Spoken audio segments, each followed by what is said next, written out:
करा रही हूँ। व्यवसाय की प्रकृति वह उद्देश्य। नंबर 1 लेसन है आपका मानवीय क्रियाएं। मानव क्रियाएं क्या कहते हैं? मनुष्य जो क्रियाएं करता है उसे हम मानवीय क्रियाएं कहते हैं। मानवीय क्रियाएं दो प्रकार की होती हैं, एक आर्थिक क्रिया और दूसरी अनार्थिक क्रिया। आर्थिक क्रियाएं जिनका उद्देश्य धन कमाना होता है वह आर्थिक क्रियाएं होती हैं, यानी इकोनॉमिकल। और अनार्थिक क्रियाएं जिनका उद्देश्य धन कमाना ना होकर सेवा करना होता है, अनार्थिक क्रियाएं होती हैं। आर्थिक क्रियाएं जैसे एक टीचर का स्कूल में पढ़ाना आर्थिक क्रिया है, क्योंकि धन कमाने के उद्देश्य से करते हैं। दूसरा आपका जैसे एक दुकानदार का मेडिसिन देना, एक डॉक्टर को मेडिसिन देना, वो आपकी आर्थिक क्रिया है।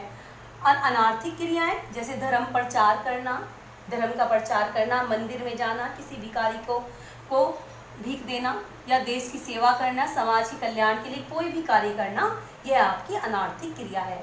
एक क्रिया आर्थिक और अनार्थिक दोनों तरह से हो सकती है।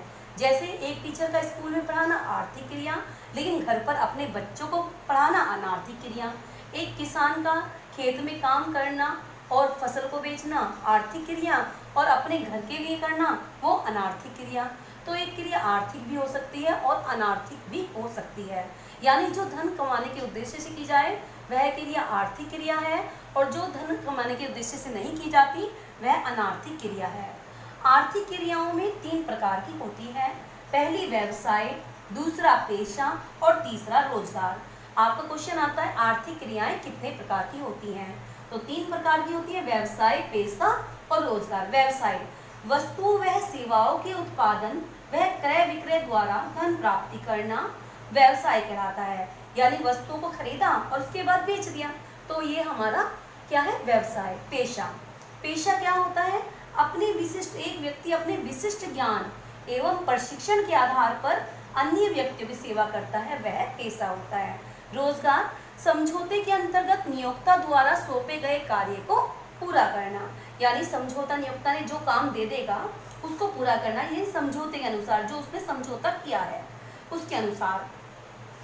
अब आपका इसमें एक क्वेश्चन ये भी बन, आर्थिक क्रियाएं कितने प्रकार की होती है? व्यवसाय, पेशा और रोजगार। और उसके बाद दूसरा क्वेश्चन है कि व्यवसाय, पेशा, रोजगार में अंतर बताइए। पहला अंतर इसकी प्रकृति में क्या आया? वस्तुओं के क्रय विक्रय करना क्या हुआ? व्यवसाय। विशिष्ट ज्ञान द्वारा सेवा करना पेशा, और नियुक्तों द्वारा सौंपे गए कार्य को पूरा करना रोजगार होता है। दूसरा योग्यता, इसे चलाने के लिए कोई औपचारिक योग्यता की आवश्यकता नहीं होती। पेशे में चलाने के लिए औपचारिक योग्यता की आवश्यकता होती है, और रोजगार के लिए कोई निर्धारित योग्यता की आवश्यकता नहीं होती। विनियोग यानी पैसे कितने लगते हैं? व्यवसाय चलाने के लिए अगर व्यवसाय छोटा है तो कम पूंजी लगती है, और बड़ा है तो ज़्यादा पूंजी लगेगी। तो यानी व्यवसाय के आकार के अनुसार विनियोग होता है। पेशे में पूंजी सीमित लगती है, कम पूंजी की आवश्यकता होती है। रोजगार में पूंजी की आवश्यकता नहीं होती। उद्देश्य, व्यवसाय का उद्देश्य क्या होता है? लाभ कमाना होता है। पेशे का उद्देश्य सेवा करना होता है, और रोजगार का उद्देश्य वेतन मजदूरी के रूप में आय अर्जित करना होता है। जोखिम की मात्रा व्यवसाय में होती है, जोखिम होता है, यदि मान ना बिका तो जोखिम हो जाएगा। पेशे में जोखिम की मात्रा कम होती है, और रोजगार में जोखिम बिल्कुल भी नहीं होता। हित का हस्तांतरण, यदि पिता की मृत्यु हो जाए तो उसका बेटा उस व्यवसाय को कर सकता है, यानी हित का हस्तांतरण कर सकते हैं। पेशे में हित का हस्तांतरण नहीं कर सकते। एक डॉक्टर की दुकान पर उसका बेटा नहीं बैठ सकता, अगर वो डॉक्टर होगा तभी बैठ सकता है, वरना नहीं बैठ सकता। और रोजगार में तो प्रश्न ही नहीं उठता, जिसको नौकरी मिली है वही करेगा। आचार संहिता इसमें आचार संहिता द्वारा नियंत्रित नहीं होता, इसमें कोई आचार संहिता नहीं होती।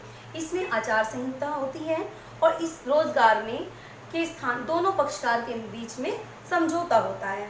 स्थापना की विधि, व्यवसाय में स्थापना की कुछ वैधानिक औपचारिकताएं यदि आवश्यक हो तो पूरी की जा सकती हैं। पेशे में सदस्यता ग्रहण करने के लिए की जा सकती है, जो पेशा है उसमें सदस्यता ग्रहण करने के लिए की जा सकती है, और रोजगार में नियुक्ति पत्र प्राप्त करके हम क्या करते हैं, व्यवसाय प्रारंभ, रोजगार कर लेते हैं। रोजगार में नियुक्ति पत्र प्राप्त करने के बाद रोजगार किया जा सकता है। पारिश्रमिक, पारिश्रमिक व्यापार का पारिश्रमिक क्या होता है, लाभ होता है, लाभ ही मिलता है, प्रतिफल। पेशे में जो शुल्क प्राप्त करना होता है, पेशेवर व्यक्ति जो पारिश्रमिक लेता है वो होता है। और नियोक्ता द्वारा दिया गया वेतन, मजदूरी, रोजगार पारिश्रमिक होता है।